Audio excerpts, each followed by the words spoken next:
episode 65 today, and I'm very happy to have Sam Curtis, who's coach and meditation teacher, on the show. So welcome. Thank you for joining us. Thank you so much for having me. I'm really excited. Yeah, no, I'm really looking forward to this one in particular. And today's assumption is I should meditate. And this is a funny one because I've kind of have this slightly odd relationship with meditation. I've personally done quite a lot, found it really useful, and I also know there's quite a lot of scientific evidence to support it. But on the other hand, I feel the way that it gets talked about, particularly, in this relation to productivity and a kind of, like get up early and meditate and all of it. So I think it's, at best, it's likely to be kind of useless. And worse, I think it might be actively harmful, and I think it probably puts a lot of people off. I speak to an awful lot of people who say, just I can't meditate. And so that's it's something I'm really interested to explore further. So in case you happen to be new to the show, Delightful Dissent is a shared exploration of really ideas people tend to take for granted a little bit, or that don't get talked about as much as I think they should. And the idea came from my work with people who are taking pioneering approaches to different and complex problems, and Sam is absolutely one of these people. So I found that often with this work we kind of hit these hidden barriers, these implicit beliefs and deep assumptions, and I really wanted to challenge some of those and bring them out into the light and explore how true they were and how they whether there are other ways of thinking about it. So I hope this show gives you some specific ideas that might help you in your personal or professional life. But perhaps more importantly, I hope it will give you some ideas about how you can go out there and challenge assumptions yourself. Because I'd like everyone to be doing this all the time. I'd like this to be a normal part of everything. Everyone does. And it's called Delightful Dissent because it is about maybe taking a different approach, but it's not just about changing other people's minds, but maybe our own as well, and exploring and also having fun whilst we do it. So the show is genuinely live. So, please bear with us if there are any technical issues. And also please be aware that there may be some challenging or difficult topics. In today's show, I think those are likely to be in the space of trauma, maybe PTSD, perhaps around compulsive behavior, and as usual with the show, around neurodiversity. So, if any of those are difficult for you, then please just know that those may be happening. And also please know that there may be strong language in the show. So if that's an issue for you, then just please do be aware that that's a possibility as well. There aren't any perfect answers here. This is about exploring, asking questions, and as much of yourself and your, as anyone else. If you are watching live, please do ask any questions, though, in the comments, and we can bring them in and make them part of the conversation. If you're watching or listening to the recording, then we will be sharing more information about how you can get in touch with either of us at the end of the show. So I think we first met Sam I think it was a comment conversation on social media, and just kind of like, hello, sounds really interesting. It kind of and kind of got chatting, and then we had a conversation, and I was particularly struck by the way that you talk about quite difficult things with a lot of a very easy, gentle way, and I thought that was really helpful, and I really wanted to have you on the show to share some of that. So could I ask you perhaps to describe your work and what you do for the audience in your own words? Yeah, that's that horrible question that comes up, isn't it? That your mind just goes completely blank at. And I really appreciate you saying that when we communicate, we were talking about topics, but there's an ease, because one thing I love with my work is the space I can create for my clients. They know that no matter what they bring to me, that they're going to be given full rein, full freedom to show up as themselves, and that there's no judgment, no expectation to be anything else. One of my clients beautifully described what I did the other day, far better than I ever could. And she said it comes down to 3 words: normalize, personalize, and actualize. normalized. She said, I never felt alone. Like I thought my problem was going to be too big that no one could help me. And you normalized it for me. You explained how others have been through it and you made me feel part of something more personalized. She said, you allowed me to show up in all my elements, and every action, every tool was designed for me, but not just personally for me, but with all of my facets in place. You know, she's very career driven and very creative, and she'd never found a space where she could be both, let alone apply both. And then actualize, she was like, you kept me on track, you kept me going for it, you let me actually materialize what I wanted rather than just having conversations. And I hope that helps explain what I do, because as I said, she did it far better than I could. I love that. I think it's a really lovely way of describing supporting someone. But is there any particular group of people that you like working with, you know, that you really like to work with? It really varies. I think all of us get put on this planet and we all go down our different journeys. And so whether you're male, female, you know, dyslexic or not, like myself, you know, whether you have, with life is throwing up challenges, I'm a good person to come talk to. And if I'm not the right person, I'll guide you to the right person as well. It's not just about working with me personally. It might just be feeling heard and then finding the right support, whether that's a book, a YouTube channel, this podcast, you know, or another coach or something. For me, I love the variety and the breadth of the people I get to communicate with all the time. Fantastic. And what is it that brought you to doing this? How did you end up doing this particular kind of thing? Yeah, I've sort of been doing it my whole life without realizing. And there's a story that I tell quite frequently these days. When I was about I was a bit older than that. I was probably about 13 in the PE changing rooms in school.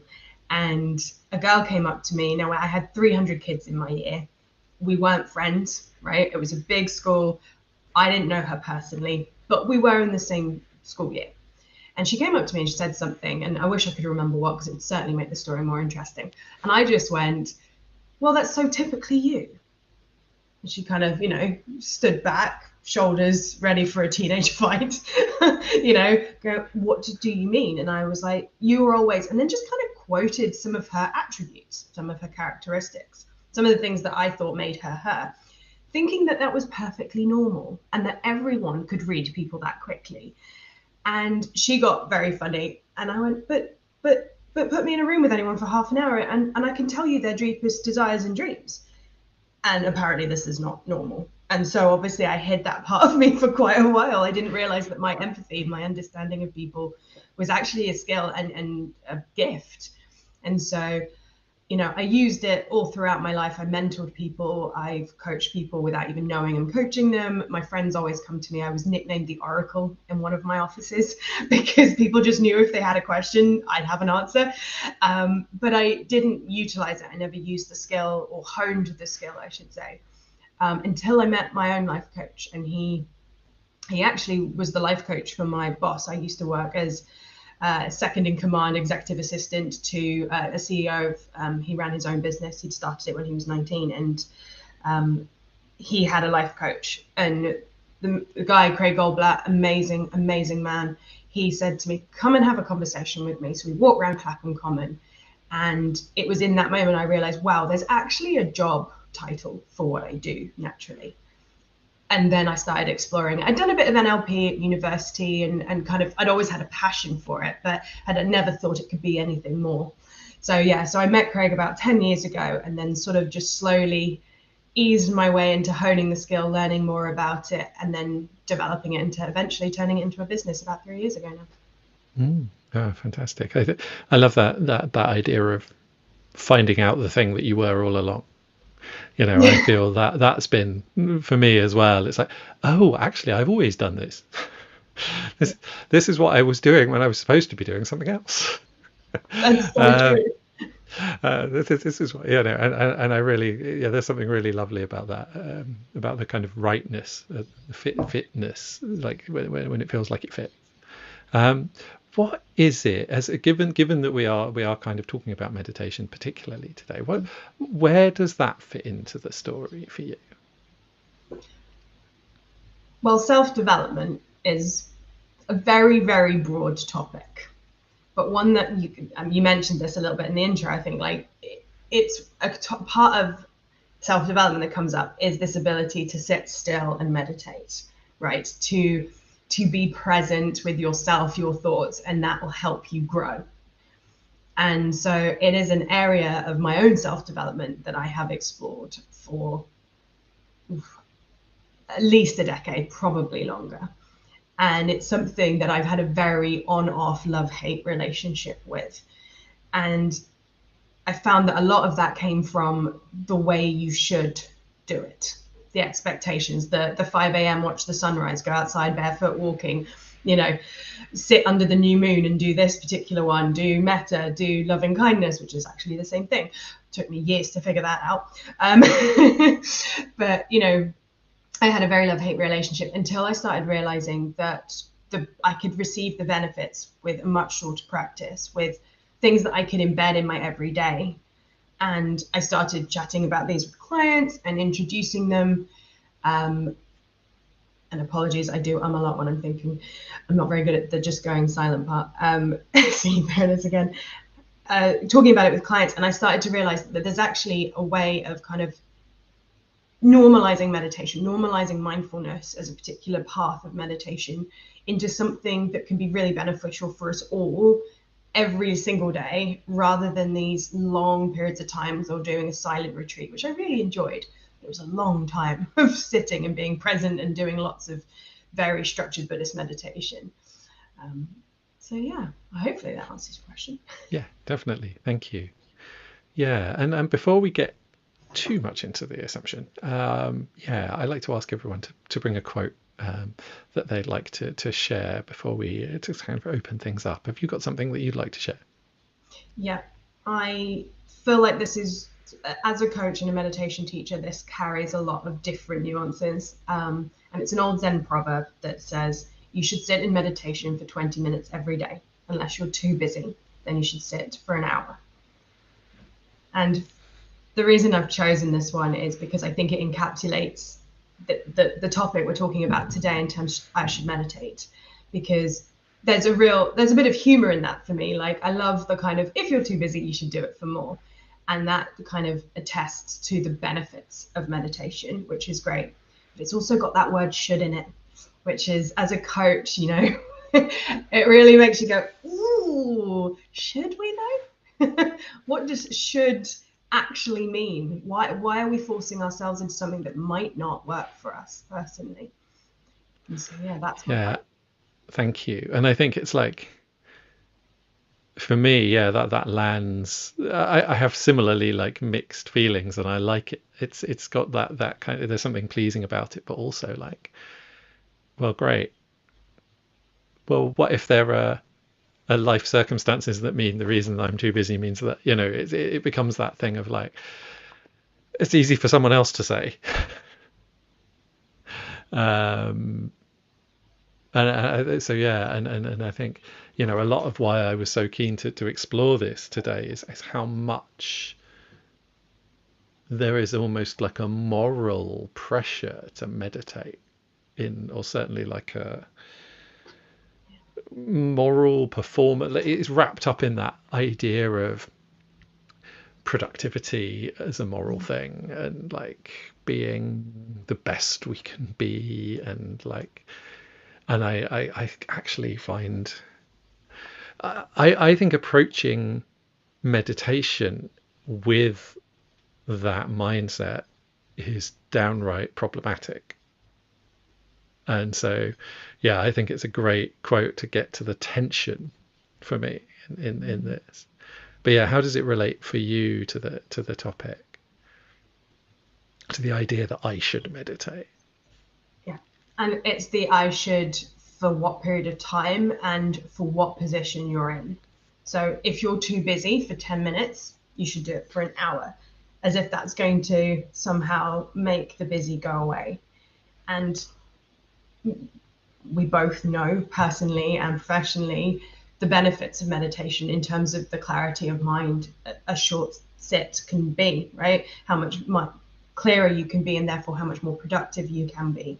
But life isn't always about being productive. It's not always about meeting everyone's expectations and doing everything. It's sometimes about slowing down, and having clarity of mind is something we all want all the time, of course, and it's not feasible. We will get distracted, things will come in and play, and meditation isn't just the only answer to find that, to give yourself that space.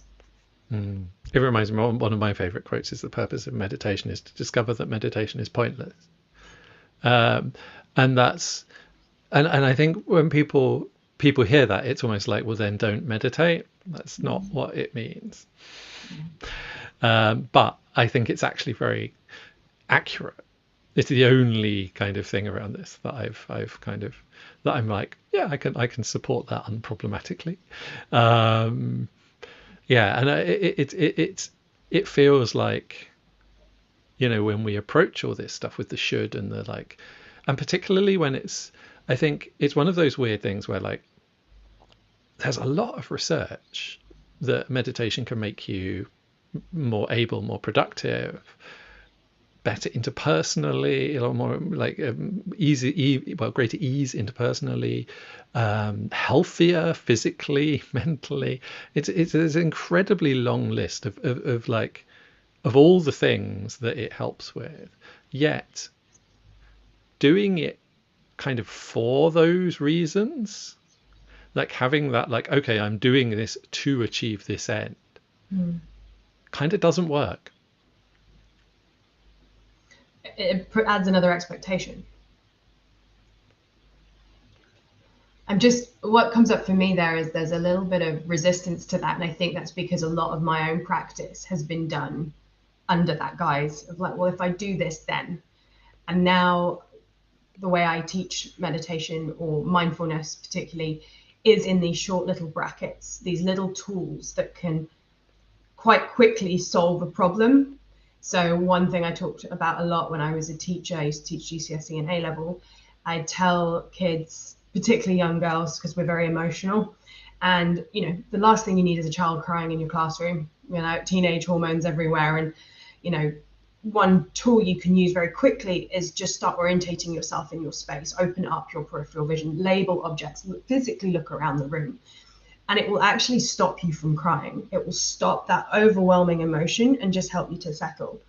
And so I still teach it. I hear what you're saying, but I still teach it as a solution, right? Because I think that's what we attach to. There has to be a reason we're doing something.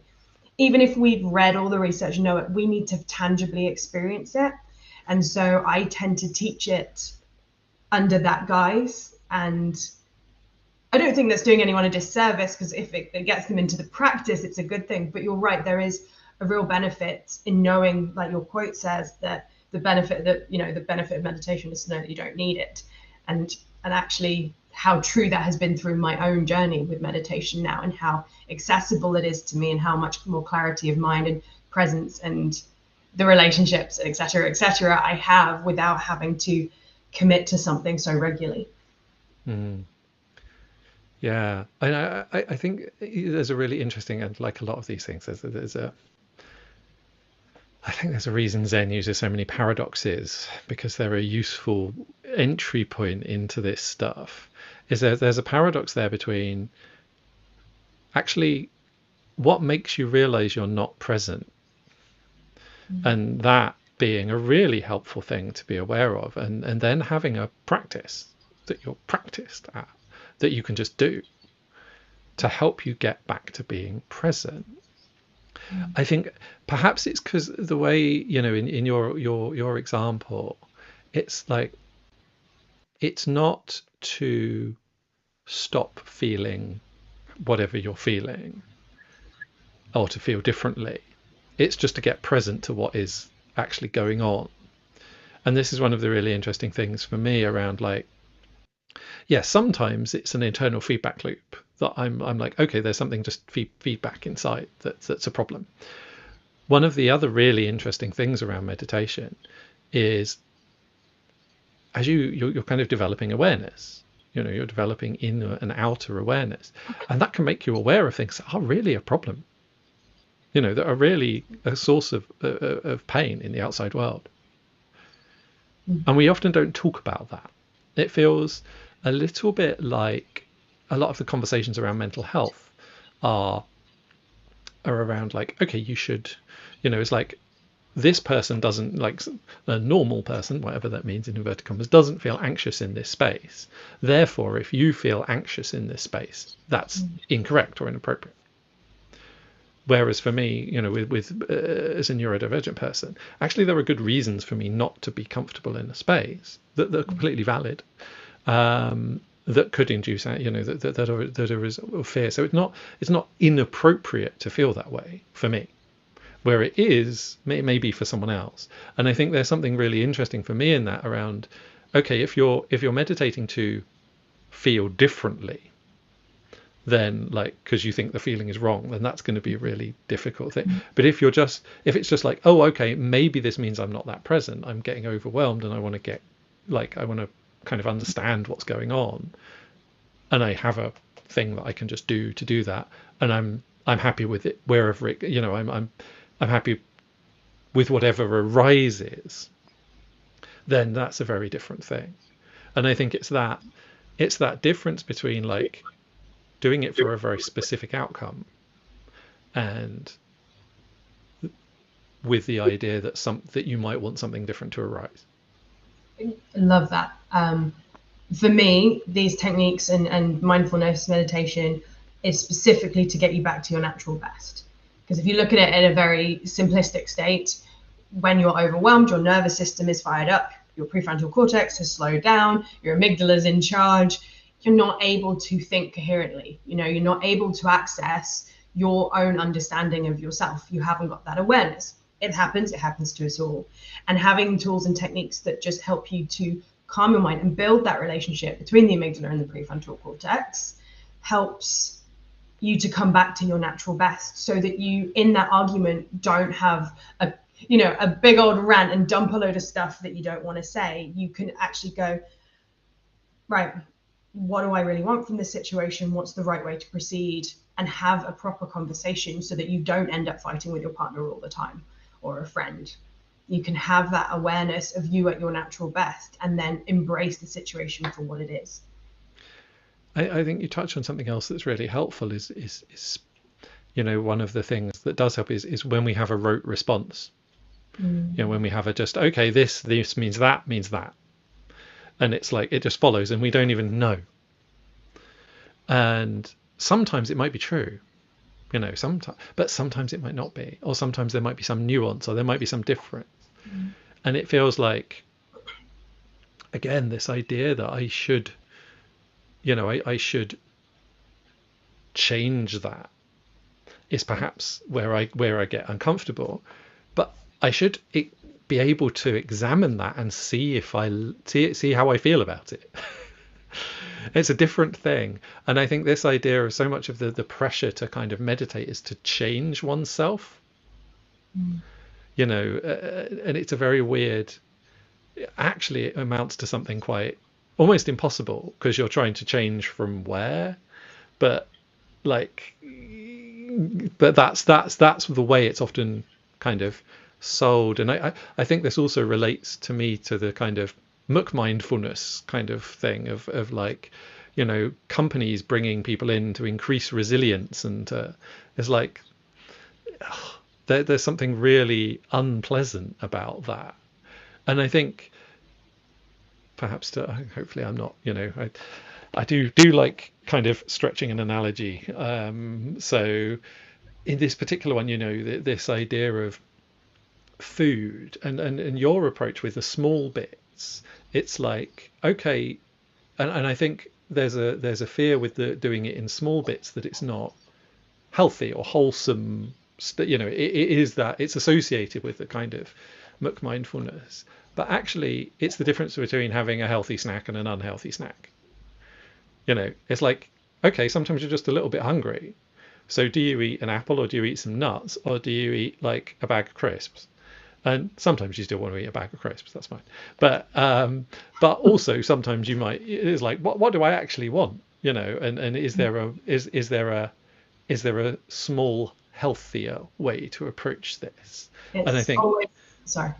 yeah, and I think Yeah, the message about I should meditate feels like if I'm not sitting for an hour a day at 5 in the morning, then I can't be mindful. Yeah, which is utter nonsense.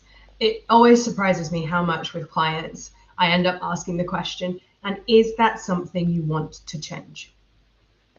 Because so often they're like, oh, well, I need a better sleep pattern, or I need, I have to change my career. This clearly isn't working for me. And it's all these big, all or nothing, must change this. And then when you explore it, you examine it and ask the question, is this something you want to change? The answer can be equally yes or no. Because once you've accepted that that's what you're okay with, then you're okay with it. It takes the pressure off.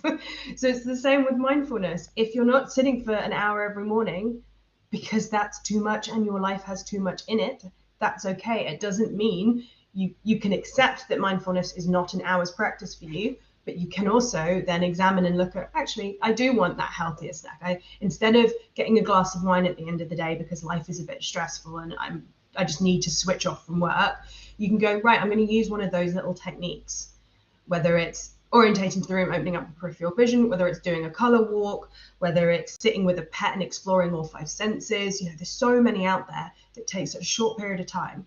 And then if you still go get the glass of wine, that's okay. Like, you can do both. Mm.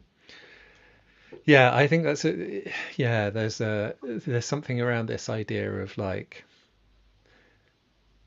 becoming a becoming a kind of Zen monk that's like, actually no, you're not. If you're not a Zen monk, then you don't need to worry about trying to look and act like a Zen monk. And that's a very different thing. And how we're humans, we're doing all of this stuff. Um, and particularly if we're not either currently or generally inclined to that kind of monastic separation, that like the people that want to and get value from just separating and really focusing on the thing, that's never really been me, not for any extended period of time anyway. And so it's got to integrate, it's got to fit in. And I think there's a real, with the idea that you should meditate and it should be this really fixed thing, this real idea that like you have this completely separate space, which can be really nice because it can be kind of respite and it can be a kind of almost like a retreat. But actually, the really interesting stuff happens when you start integrating it and bringing it in, and how does it come into your everyday? Because the purpose isn't to be aware, sat on the cushion. It's so you can cultivate that and rely on that when you need it most, which isn't when you're sat there. It's when someone cuts you off in traffic, when someone's really, that's, or when whatever is triggering comes up for you, so you've got that to go back to, rather than this idea of like, yeah, it's not. And the closer it is to everyday life, the easier that feels, actually. I agree. And one thing I do with my clients, particularly when we're trying to build an awareness of the need for a bit of mindfulness, because they can see the symptoms, but they don't catch them enough to go, right, I'm going to now implement this practice, I'm going to do this, is I let them pick a time on the clock. So say it's 30 or their favorite number is 7, and I get them to add a minute either side. So it could be 29, 30, 31, or 6, 7, 8. And anytime they see that on the clock secondhand, to stop and practice one of the activities. Because you won't see it every hour, but if you can build in that way and you can just do it and you think, actually, I didn't really need that in this moment. I was already quite present. That's just as helpful as, oh gosh, yeah, I hadn't realized I got so caught up in all those emails and I was feeling so anxious about it. Hmm. Hmm. And I think one of the things, one of the big things, so I particularly around but particularly for people with ADHD traits, and is that racing mind, and the mind that doesn't still, and that's it's probably ultimately why I found meditation so useful, amongst other things. But I often talk to people who are like that. Well, it's like, and again, it's like this idea that I'm meditating in order to have a calm mind, and so if I don't have a calm mind, I've failed. And I think for me, it's like there's something actually in this practice, really interestingly, that feels related to play, in the sense that you can't really fail it. In the same, like, people have this expectation that it's like you're doing it wrong, or it's got, and it's like, actually, no, you can't really do it wrong. And the telling yourself that you're doing it wrong is like, and people are like, well, I when I sit quietly, I have all these racing thoughts, I kind of all of this stuff going around my head. It's like, well, brilliant, well done, you become aware of all of that stuff. That's meditation. And people are like, oh, I thought the idea was to squash all the idea, all the thoughts downwards. I get the opposite too. I get people saying, I can't meditate because I always fall asleep. And I'm like, good, then you needed the sleep. That's good. It actually doesn't get, it is a form of self-care, which for me, self-care shouldn't be defined as bubble baths and all that stuff. It is giving yourself what you need in that moment. So stopping to meditate for 3 minutes, for 10 minutes, and finding you fall asleep, or you just write the best to-do list ever, is a success. Just as much as if you get like kind of a bit bleary-eyed and a bit dizzy and you're like, oh God, that was a bit spiritual. Also fantastic. I think there's something really interesting in this idea around, like, almost there feels like there's an idea that meditation is quite a like ascetic, pious thing. It's like, and that's associated with a kind of, well, like, so I'm fascinated by the word discipline, and in like self-discipline, and how we do this stuff, because I think I had a really difficult relationship with it for a long time, because I'd internalized the message that discipline was punishment, and that you kind of punish yourself into doing these improvement things.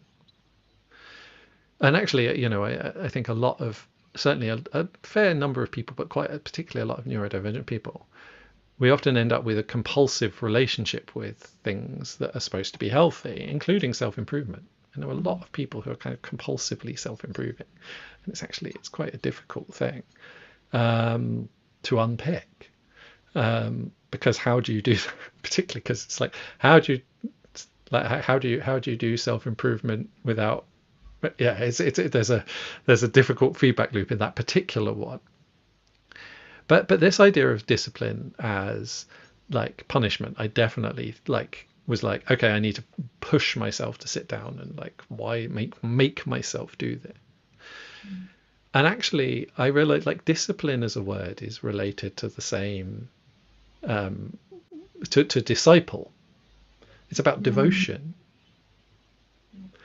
And so for me, it's like, okay, well, if self-discipline is devotion to myself, is a devotional practice, is a gift of like an offering, how does that change what I'm going to do? And for me, that certainly changed how I did a lot of stuff, and particularly my mindfulness practices, actually. Yeah, I do something similar, actually, where I don't like the word action or goal. I'm a coach and I hate the word goals, but I use the word experiment. Play, I think, is nice too, but I think experiment's more tangible for people. And it's, how can I experiment with this so that I get the benefit I need? And I think that's what led me down the kind of the everyday mindfulness techniques, as I call them, because I was experimenting with little snippets that worked, and like, okay, so if I do that for 2 minutes, what does that do? Or if I sit for 10 minutes and do it, does that make it any better, or do I get the same benefit? What about in this situation? What about in that situation? And so any action or goal someone wants to achieve, like yours, what are you devoting to it? What are you What are you giving yourself by looking and exploring this thing? Or experiment with it. Go, how many different ways can I get the same outcome? Which one's the most fun for me?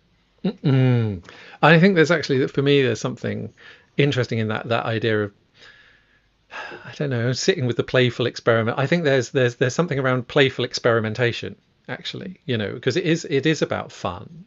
It is about orientation towards this stuff, and that being a huge part of the. It's like, okay, what feels most comfortable, not what's if I start by jamming myself into half lotus, that's not going to feel comfortable. So start from comfortable. Like, get as comfortable, like, if you are going to be still and meditating, then particularly this time of year, make sure you've got a rug, you've got something nice to keep you warm. And I think in our previous chat we spoke about the idea that you need to certainly sit cross-legged or sit in half lotus or lotus to meditate. Is actually, I do lying down. I meditate lying down. I meditate standing up. All sorts of different things, and sometimes moving between them is quite a nice thing as well. So this idea that you have to do it, that you have to physically, even if you're doing kind of still meditation, then that it has to be in a specific pose. I agree. I do all of my meditations pretty much lying down, unless I'm too fidgety. And then I will do a moving meditation. I'll walk around, I'll do a color walk. You can just experiment by going, how do I feel right now if I'm sat down? How do I feel as I'm getting up? How do I feel standing? Okay, what happens when I go back down? What happens if I lie down? Which feels, and just to explore the sensations at each level. Do that for a couple of minutes. You'll be back in the room before you know it, because you're so focused on your body sensations and you've explored. And the thing to remember is there is literally no correct way. So, we all get trained as teachers to, say, drop your gaze or close your eyes if that's comfortable, sit in this way, spine up, all this kind of stuff. And yes, that is valuable. That is a good place if it works for you. And some days that will work for you. I love sitting cross-legged, but I don't meditate in it because I feel better meditating lying down. And as I say, I sometimes want to walk around. It really depends where I'm at the time. And so knowing that you can switch between either actively during your little moment of mindfulness, or just in the mornings, lying down in bed feels great. In the evenings, it's going out for a walk. Or one day it's the walk, one day it's sitting down, lying down. Is okay. There's no correct response that only you will ever do again. Once you find it, keep evolving, keep experimenting, keep finding what feels good for you in that moment. What brings you back to your comfortable, natural best.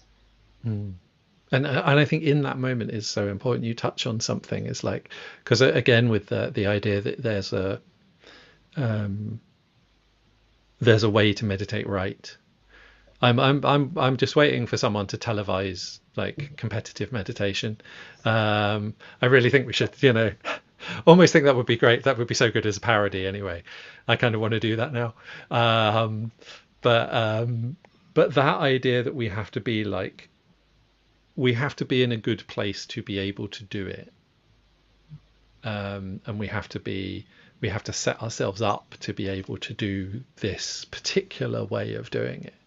And I really I think for me the sleep wake overlap is such a interesting space and a really revealing space in both directions, that giving ourselves a bit of time to be with that space, both in terms of when we wake up and waking up gently and kind of attending to, okay, what's going on, and also when we go to sleep, instead of being like, I need to go to sleep straight away, I'm being like, okay, well, what's going on? Ironically, particularly with the latter one of the best ways to be, I've had insomnia for most of my life, and actually a lot of that, once I let go of it, the need to go to sleep, that's usually when I go to sleep. It's this weird anxiety loop that's like about control, and it's like you can't make yourself do that. Your brain just doesn't work that way. And I think that, giving space for the things you can't make yourself do, but that you can, it's like, what do you want to do? What does your body want to do? Which do the different bits of your brain want to do? That feels like a really, really helpful way of approaching it, rather than, but that kind of exploratory thing. It's like, okay, what is here, and getting curious about that, rather than this idea of like, I do this specific thing at this specific time and it looks exactly like this. And yeah, I agree. Exploring everything is fun in life, right? Just looking at something from a different perspective is a really nice way to just be 100% certain what your opinion on something is. And I agree that exploration of what does my body want, what does my brain want, what parts of my brain feel active, what's, one of the techniques I use with a client sometimes is I will just randomly quote body parts to them and just go feet, knees, shoulders, and just get them to explore what's going on for them there, and let them understand that part of them a little bit more, just for a moment, just because it takes the distracted brain and brings it really in when someone's just naming random body parts at you. But you can do that yourself when you're lying in bed, to just explore the sensations that are going on. And then I like to, it's a little bit off, but one thing that comes up a lot with meditation is this fear of our emotions. We've got a real fear if we sit still that all this stuff's just going to come up that we're not prepared to deal with. And so I like to do that same kind of exploration with emotions, so that they're not, because they're not scary. We need to experience the whole breadth of human emotion, and learning to have a relationship with them in little ways, whether that's painting them. Some people like to, okay, if I was to paint sadness, what would that feel like? If I was to model anger, what might that be? If I was to make up a song for happiness, how might that sound? And explore the different emotions, both creatively outwardly, if that's easier for people to start, but also then internally. What do I feel when I feel angry? Where in my body is anger held? Where is joy? Where is fear? Where do I hold love? And how can I tap into that? How can I know with certainty my body's experiencing love or joy or anger in this moment? And that in itself is a mindfulness practice. You're just tailoring it to explore another part of you, which for any self-help junkie like myself, we like to kind of combine tools and techniques so that we can keep moving on that journey. Yeah, and I think that understanding what it feels like, how do I experience this? That's really, I suppose, the core question. And it's like, how am I experiencing this? And if you don't like it, then you don't have to stay with it. But it's getting curious about that, and being like, and I think, that's not to say that you want to completely avoid difficulty or discomfort in it, but it's also, I really like what you say about doing it to an appropriate level. It's like, what can I handle right now? You don't have to solve like your entire history, like all of the knots in your psychology and in your shoulders at the same time in one single sitting. That's not necessarily a helpful or desirable thing to do, particularly because you've then got to integrate all of that in everything else. It's like, that's a lot of work. Is that space that you have right now? Is that actually, do you want, so I think there's that relationship between really exploring and finding out, and then integrating and being with, and okay, what does this mean for what I'm doing? Is this helpful now? Should I carry on? And that's true of the practice itself as much as anything else. Yeah. Excuse me. Gosh, so many different thoughts come up when you say that, because it's so true. I've done it myself, and I've seen it in clients. We have this desire to find all the answers immediately. Like, right, I've figured out this part is wrong and I want to fix it now. And of course, as you explore it, there's always other things. Oh, well, I should be doing that better, and that could be done. And oh, I must do this. And how am I going to do that? Woof. it doesn't all need to be done now. Sometimes I will stop clients from having coaching. I'll be like, right, you need to integrate this. There is nothing to fix. There is nothing wrong with you. So take a break, walk away from it. Like, just let what you've learned and absorbed to actually settle in your body and explore what that means for you.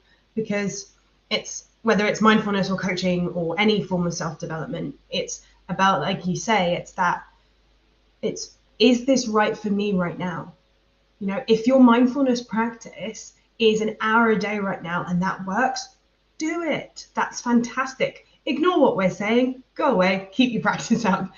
But if in 2 weeks' time it feels a bit stuck and you're getting into it and your body, and you're sitting there, but you're twitchy and you're moving and your brain's not quite feeling the way it should, you're not feeling the way, experiment with it, mix it up, try a different technique, find a different way, because that means for you right then, that's better. And like I've done this personally recently. We've had some stuff going on with the family that has completely raised everyone's stress levels. It's exactly what you'd expect. Anyone would get stressed in this circumstance. And I realized that my kind of embedded practices weren't enough. And I actually created myself a mindfulness jar. So I've just chucked a whole load of tools in there that I can pull out at random, read and do when I could feel myself feeling overwhelmed. But my brain was like, I don't know what to do. It's like, right, you've got them physically here. Pull them out of the jar and do them, because that's what I needed, or I need right now. I love that, and I think that having a physical reminders in the space. I have a variety of things around me in all sorts of ways. That also physical things.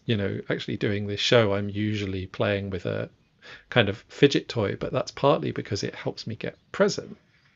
It helps me become aware, and it's like that's not a official kind of thing.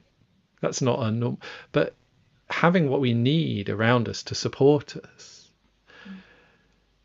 it feels so helpful. And I think often when there feels like a kind of, one of the things I've definitely struggled with around this, and a lot of the apps are quite unhelpful in this, actually, in that is this idea of like a streak and keeping track of meditation, and for me that can be a bit of a tyranny. That can be a problem. And actually sometimes it's really helpful for me to have a day where I don't formally meditate, just because it's interesting. It's like, okay, how is this different? And then when I go back to it, it's like, okay, how is this different again? And that idea of like, okay, you've got to do it exactly the same every day, exactly at the same time, it's got to look the same. That for me is definitely something to put down, not to worry about. It's, if you find yourself in a situation where you don't have the space to do that, it's really worth asking, why not? What can I change? But if you can't change anything, then you can't change anything. And it's not a reason to beat yourself up about it. Exactly. That was the phrase that came to my mind. We often use it as a stick to beat ourselves up with, rather than just an observation of what's happened in life. And the everyday, have you ticked it off? Have you done it? When you see it reset back to one, that can just be, even though the day before you were great, suddenly it's like, oh no, I failed. I didn't do it right. This isn't, and it's a real punch. No, you took what you needed. That's the tick box. You did what you needed. That's the thing to be pleased about, not a streak on an app or a mark on the calendar. I really like that idea. Thinking about this as an invitation to take what you need and to play with that and explore that. But that might look like how other people do it, and that might look like the official way, and it might not. And you can start, I think the other thing is to start with that. It's perfectly reasonable to start with how people say it's kind of going to work. But if that doesn't work, it doesn't mean that you're bad at the thing. And it just means that you were taught a method that didn't work for you. In the simplest form, all of my everyday mindfulness techniques, all they require is an anchor, which again is a meditation term, but it basically means a focus. right? That could be sound, it could be senses, it could be sight, so it could be looking around, it could be your breath, it could be the art in front of you, the clay, the painting, whatever it might be. I've had clients, because they're big film buffs, with a friend or on their own, they set themselves the challenge of, how do I get from Titanic to Game of Thrones? And just through their own knowledge of the actors, oh, well, they perform with that person in that, and that goes to there, and that, I can't do that. I haven't got a clue who any of the actors' names are. I'm terrible at it. But for them, that's the anchor they need. They just need to focus on actors' names and what they've been in, and they do that for a few minutes till they've connected the dots, and they go about their day. And you can find your own anchor. Like I'm always so in awe of the people I talk to and the different anchors that they found for themselves. They don't even know that's what it is, but it's their way of staying mindful and being present in a moment. Whether, it could be a fidget spinner, for example, but that's, anything goes. As long as it helps bring you back to the here and now, that's all you need. There is nothing special about anything else other than find something that keeps you present, or you can focus on, rub your fingertips together. Can you feel your fingerprint? That's enough. That's an anchor. There's a focus. You can do that for 30 seconds. It may work for you, it may not. You might find something else, and that's what's important. I think there's something interesting there for me, thinking around, for me, a lot, my own experience, and a lot of people in kind of that I know personally have a habit of retreating into the head. That's where we go. And so anchors that move you back into the body are really helpful. But I know other people who almost get kind of stuck in the body and lose the head. And so that is, things that get you into your thinking mind as well are also helpful. So I think it's really helpful to understand, when you're thinking about these things, what direction is it helpful to move in? For me, usually, and or generally in these particular circumstances. So for me, anything that reconnects me with the physical world is helpful. But I definitely know people for whom it's the opposite. And I think, again, this idea of like, okay, we need to go in a specific direction. It's like, actually, it's about figuring out what direction is going to be most helpful and enjoyable for you. Yeah, absolutely. In fact, one thing I will probably do after this call myself, because you've just triggered it in me, is I'm feeling we use the term brain fog, don't we? When our mind's a little bit scattered and a bit all over the place. And one thing that helps me move from kind of being a bit and back into that headspace and give myself that clarity is release writing. So it's just, one page, or 2 minutes generally, of just anything my brain wants to say, even if it's, why am I doing this? I have nothing to say, just having that moment to let the brain have its time to talk. And it's really powerful. I find it a lot of my clients like it. Yeah, well, we spend so long directing our behavior. And I think particularly, particularly people with ADHD traits, that's really hard.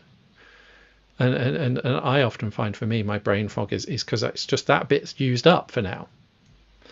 And that, and it's like, whatever it means, just giving yourself a period of time where you're not controlling that behavior, where you're not directing. That's all we're talking about very often. And I think this idea of like setting an intent. It's like, I would like this to go in this direction, and noticing, and then letting the reins off and seeing what happens, instead of trying to control that outcome. For me, that's often the process of the more intentional stuff. But it's just incredibly therapeutic, just to see what happens, get to know ourselves a bit better. Yeah, and just almost give yourself, like, if it's something that's new to you, if these everyday mindfulness techniques, if meditation is something you're kind of curious about and don't want to have to do it in a set way, is just try, again, experiment. Pick 5 different ways, 10 different ways that you want to try, whether that's single anchors, apps, techniques, whatever. And before you do them, just go, out of 10, how am I feeling? Right? How do I feel right now out of 10? Am I full of energy and buzzing with life? Or am I kind of number 1 and low and slow and a bit, and then afterwards, how do I feel again? How do I feel out of 10? Has this one moved the dial for me? and also in a direction that you want at that point. It's like, don't do, if you want to go to sleep, doing something really activating is not that likely to be that helpful. But also doing, like, doing something really restful, if you're preparing for a very active day, is also going to be tough. So it's about, what would help me kind of shift in the direction I would like to, like, what will help me show up as the kind of person I want to show up as, rather than the forcing of that, I think. I think that's beautiful. So if people would like to kind of find out more about your particular work and get in touch with you, we have your LinkedIn, we have your website, and we have the guided meditations on Insight Timer as links in the show notes. But is there anything particular you want to mention, or that you think people might find handy? Well, one thing I do have at the moment, well, I say at the moment, it'll probably be up for a while, is what I call my everyday mindfulness experiment. And it's 10 days, 10 emails. You can start it when you want. The link, if you just go to my website, you'll find a link to it there. And each day, I kind of combine all of the facets of what I do. So each day you get a meditation for those people that want to explore a more formal practice. They are not by me. I've decided, because there's so much of me, those are by amazing, talented, different teachers on Insight Timer. You also get a question, which I elaborate and give you some actions to do to understand your mindfulness practice and actually explore it, and have some structure to exploring it. And one everyday mindfulness technique. So those short little things that you can do to get calm body and clear mind. And again, for you to play with. So you get 10 at the end, but one of the questions actually asks you to look at what do you already have on that list. And we start from there, because if you've already got things that work, don't throw them out for my 10 that come in this email. Like, focus on the ones that work for you. So I'd say that's probably a nice place for people to kind of start exploring. That's lovely. Thank you. Yeah. And if there's anything else that people want to kind of look up, follow this on, try some stuff out themselves, I think before the show we chatted about a couple of resources that might help people, and apps are definitely a big one. I think for me, I would say figuring out which ones work for you. I think I started with guided meditations, and I ended up with I use Bell's time with silent meditation, because just at some point I realized, sitting with it, I was just slightly irritated by listening to people talk. I was just like, shut up. I want silence now. And so that was telling me, okay, it's time to. I was kind of moved towards more and more silent and then I was like, yeah, even no, I just don't want it. But that's my own need, and that moved over time. I couldn't have gone, if I think if when I'd started, listened, silent meditation for a long time would have been unbearable. So it's also so figuring out, but yeah, so the big kind of Insight Timer, which is one of them. I personally use Insight Timer, and I think you're on there as well, but that's not specifically a what's the word, a recommendation. It's entirely down to what works. There's also, I think, the big ones in the category of Headspace, which I've used, Calm, which I've also used, and Buddhify, which I haven't used. So, but I think they all, so again, it's experiment, find out. Do you want to say anything else about apps particularly, or? Just on that, an extension really, look on Spotify for playlists. If it's, there's plenty of podcasts and things that will do guided meditations too, but I particularly like, when I'm working, to listen to some binaural beats or some real nice, not acoustic, that's right, instrumental music. And that's something I then take into my meditation practice, because unlike yourself, I find silence quite challenging, but I'm not necessarily in need of guidance. So I find music's a nice gap for me, like a nice space. So anything on YouTube, things like that. I've used all the apps as well. I started my journey on Calm, and just, again, I've tried them all and found that as Insight Timer has such a breadth, that works for me, because I can search a keyword and go, that's what I want to do right now. And I let it help find what I need. I think instrumental music is actually really helpful. When I say I like silence, I mean if I'm sitting like formally meditating, but music is a huge presence activity for me, and I completely agree. I think finding what works for you, starting outwards, whatever gets you kind of into that. But there's a ton of people that do really interesting. I listen to kind of quite a lot of the weird border between electronica and modern classical for that kind of thing. That's where I get that's what works for me. But that's just yeah. So yeah, and there's a few books as well. I think you mentioned a couple. I think it was 10% Happier by Dan Harris was the one. Yep. I read that book years ago now. I remember sitting in, I think it was Florida on a holiday with my parents, devouring that book. And again, I think it really ties up nicely with the topic, I should meditate. He's not talking about changing your world, he's talking about being 10% happier. How can you move the dial just that little bit, and what works for you? So I think that's quite an interesting one for people to pick up. He's got a very interesting story, which he starts the book with, about his experiences, his drug addiction, and having basically a nervous breakdown on air because he's a TV presenter. Wow. Yeah. And you also mentioned How to Be Human by Ruby Wax. It's a fantastic book. You should read it purely for chapter 7. And I'll say no more than that about that particular chapter. But it's a conversation. She's a real big advocate of meditation and mindfulness. She talks a lot about the science. And this book, it's called How to Be Human. So she kind of looks at humanity in every chapter is a different kind of area. But it's a conversation between herself, a monk, and a neuroscientist, and how it all merges together. So it's a really good read. That sounds fab. And I think for me, I'd recommend pretty much any book that resonates for you by Thich Nhat Hanh. The Art of Living is the kind of obvious one, which I think summarizes a lot of his stuff, but he's interesting. His whole I think most of his meditation was done walking, and there's this kind of walking meditation practice, but just that whole flexibility and just different approach, and I really love it. And I think for if you're the kind of person that really likes to deep dive into these things and want a structured approach, then The Mind Illuminated by Culadasa is also another approach. But it's a really big book.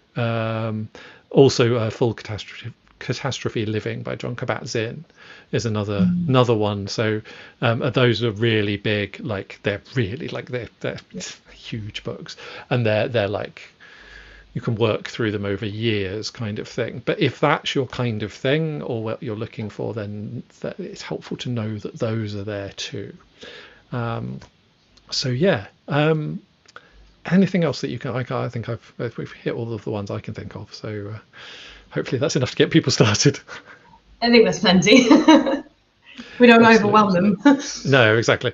But go out there. I mean, and also if any of those don't work for you, don't worry about it. Absolutely. I think that's the other big thing, is like, just that there'll be something else. Just do something else.